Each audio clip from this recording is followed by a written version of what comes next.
Hey you guys, I have tried to take this video so many times and it is really challenging when you have little kids at home. So this is going to be my last take. I'm going to try to fly through it, give you some verbal directions, and let you have at it. Today we are looking at how to analyze political cartoons for rhetoric. We will be working with these notes that you're taking next week when we're going to look at a political cartoon together. You can be in the video. You can be in the video as long as you don't act up. You want to be in the video? You want to say hi?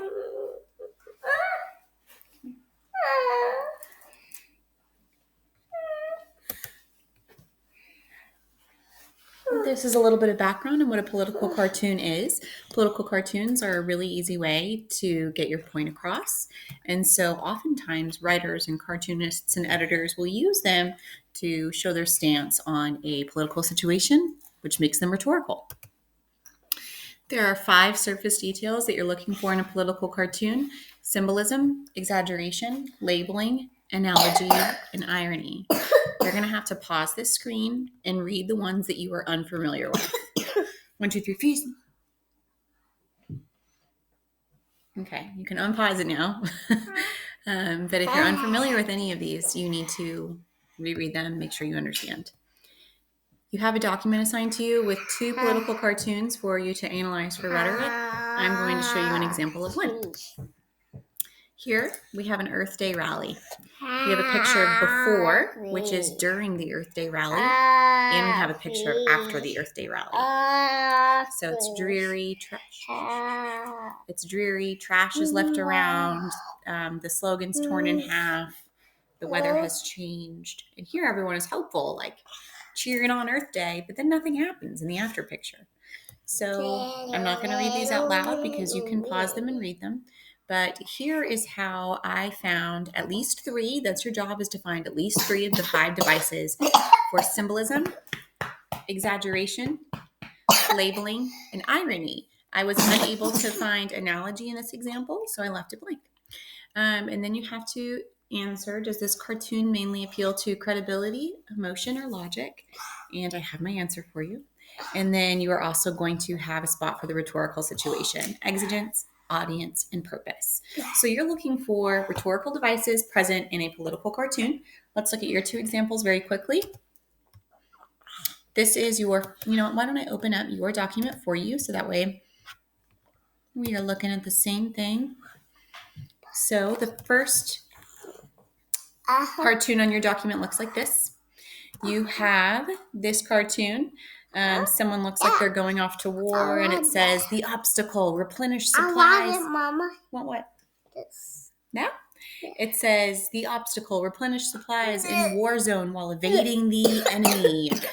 And it says, "Mission accomplished." She's wearing a mask. Thank COVID. She has her grocery bags. So what you're going to do is ask yourself, when was this probably created? I'll give you a hint. It was in the pandemic.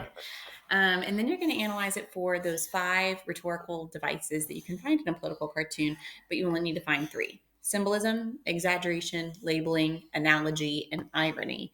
Analogy should be one of the easiest ones. It is comparing COVID to something else. Does this cartoon mainly appeal to credibility, emotion, or logic? That's up to you. Whatever it is, you just have to be able to defend it and explain why. And then finally, exigence, audience, and purpose. You are going to repeat that process with one more, which is down here. This is another global warming political cartoon. You have a car going through a fast food place. You see a ton of exhaust from the car. And the labeling is, "No bags, please. I don't want to contribute to global warming." Same job. Find 3 of the 5 devices and then complete your rhetorical situation. Then you're going to hit turn in, and we are going to work more with political cartoons next week. This is just making sure we all are on the same playing field, that these are our 5 devices, and a political cartoon still has a rhetorical situation.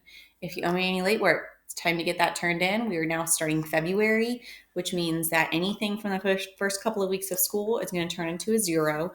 So if you owe me anything, this is your last chance to get that turned in. Email me if you have questions. I'll get back to you as quickly as I can, but I'm probably just going to refer you back to to the directions on the slides. So read those really carefully. All right, thanks.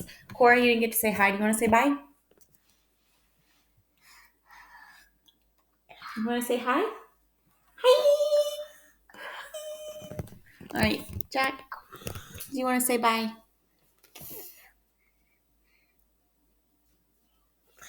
All right. Hi. Hi.